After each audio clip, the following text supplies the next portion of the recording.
Élections municipales sur Radio Mont-Blanc. Et 8h passées de 11 minutes. Les élections municipales sur Radio Mont-Blanc, c'est vrai, on a fait tout un dispositif pour que vous puissiez suivre au plus près les élections municipales du pays du Mont-Blanc et de la vallée de l'Arve. Tous les matins, rendez-vous avec un candidat. Il y a également la rédaction avec Sébastien Vonneau. Bonjour Sébastien. Bonjour Romain, bonjour à tous. Alors, un nouveau candidat dans le fauteuil de Radio Mont-Blanc aujourd'hui. Je te laisse le présenter. Absolument, Denis Worms, bonjour. Bonjour à vous et bonjour à tous vos auditeurs. Vous êtes candidat donc à Megève, 55 ans. Vous êtes chef d'entreprise plutôt sur Lyon, mais ça fait 30 ans que vous habitez sur Megève. Candidat avec une liste qui s'appelle Priorité Megève, une liste qui est complète ou pas? Alors, la liste, elle n'est pas tout à fait complète puisqu'on est aujourd'hui 22 personnes et qu'il en faut 27. Mais je suis relativement confiant. Il y a une vague de fonds, une demande. Donc, moi, je consulte beaucoup, je vois beaucoup de monde et puis je trouve ça plutôt sympathique. Alors, on rappelle, vous avez été élu avec Sylviane Grosset-Janin, mais pour une période assez courte, puisque en 2010, vous vous êtes séparés. Oui, 15 Donc, mois. 15 mois. Où on m'a gentiment montré la porte de sortie et à franchir que dans un seul sens. Alors, aujourd'hui, vous venez avec un projet et notamment, vous voulez d'abord parler finances. L'audit financier, ça vous tient à cœur si vous arrivez à la commune de Megève. Ah oui, ça fait plusieurs années que je le prône. L'audit financier serait indispensable parce que les Megevans doivent savoir exactement quelles sont les finances de leur commune. C'est-à-dire ? Eh ben, aujourd'hui, je pense que Megève est une commune qui a un budget d'environ un peu plus de 50 millions d'euros. Et la dette n'est pas loin du budget de la commune, voire dépassée. Donc aujourd'hui, c'est une commune surendettée, c'est une commune qui a besoin de se renouveler, c'est une commune qui a besoin de prendre un peu d'air, un peu d'oxygène. Et moi je suis chef d'entreprise, les chiffres ça me parle. Et j'ai monté une équipe, j'allais dire plutôt offensive, pour travailler sur les finances et aussi donc pour en toute transparence donner les résultats aux Megevans. Voilà. Peut-être soyez un peu plus précis sur la dette là. Vous dites elle atteint presque le budget communal, c'est-à-dire vous comptez en plus la SEM, vous comptez pas mal de choses dedans. Oui, c'est-à-dire qu'en fait, si vous voulez, sous l'ancienne mandature, la commune avait été mise sous surveillance aux alentours de 35 millions d'euros de dette. Quand nous sommes arrivés avec Sylviane Grosset-Janin, on est descendu à 30. On parle là, dans le budget de capital restant dû, on ne parle jamais d'intérêt.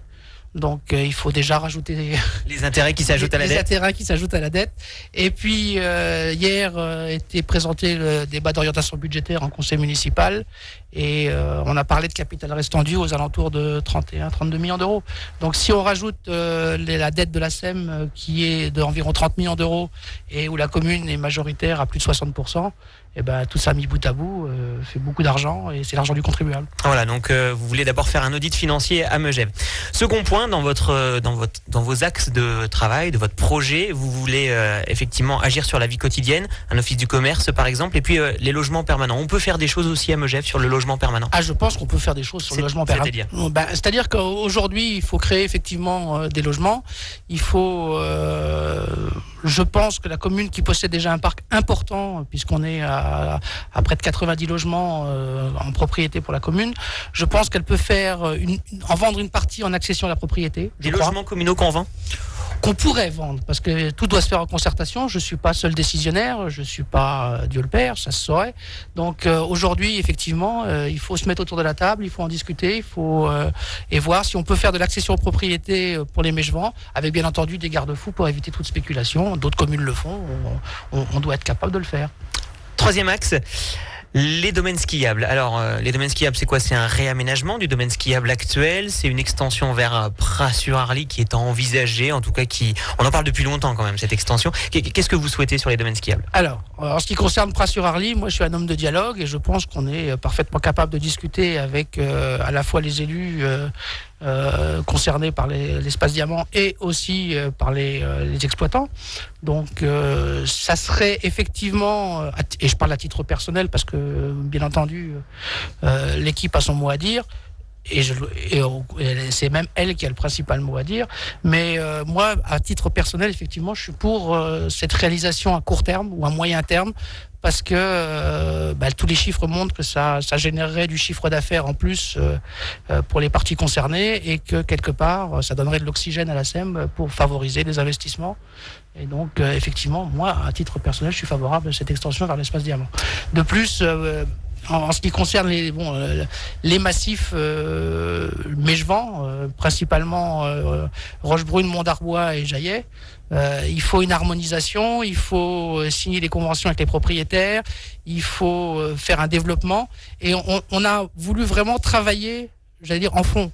C'est-à-dire que aujourd'hui, on a regardé ce qui était possible de faire. On a échafaudé des hypothèses et ce sont des hypothèses de travail. C'est-à-dire que je souhaite que tout le monde se mette autour de la table, qu'on puisse en discuter tous ensemble, chacun puisse amener ses solutions, ses souhaits. Mais pour ça, il faut qu'il y ait ce que j'appellerais un squelette, c'est-à-dire une hypothèse de travail et des hypothèses de travail réalisables. Voilà. Donc on comprend bien que vous venez avec une équipe qui a déjà réfléchi sur les projets, mais il y a encore des choses à remodeler, à voir, à formuler avec la population. Et puis vous avez aussi un 4e axe de travail et on a 20 secondes pour le développer, c'est le rayonnement, l'attractivité de Megève. Ça c'est aussi un axe fort. Voilà, pour moi c'est un axe très très fort. On a vraiment beaucoup travaillé sur le sujet et là je promets aux Mégevent, j'allais dire quelque chose qui va les surprendre, qui va les... C'est-à-dire, un mot quand même, c'est quoi ? Une promesse, faut dire ce qu'il en est. Non, je suis pas là pour raser gratis. C'est quoi, un club de foot?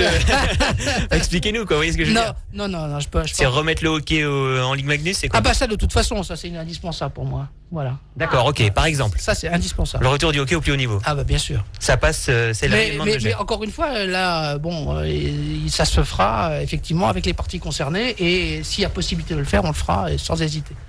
Eh bien, merci à vous, Denis Worms. On rappelle la liste priorité Megève. On peut renvoyer tout de suite sur le site internet www.prioritémegève.com.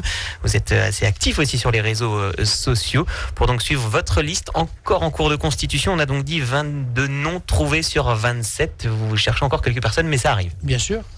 Merci à vous, Denis Worms. Bonne journée. Et puis ce rendez-vous sera bien sûr à retrouver en podcast sur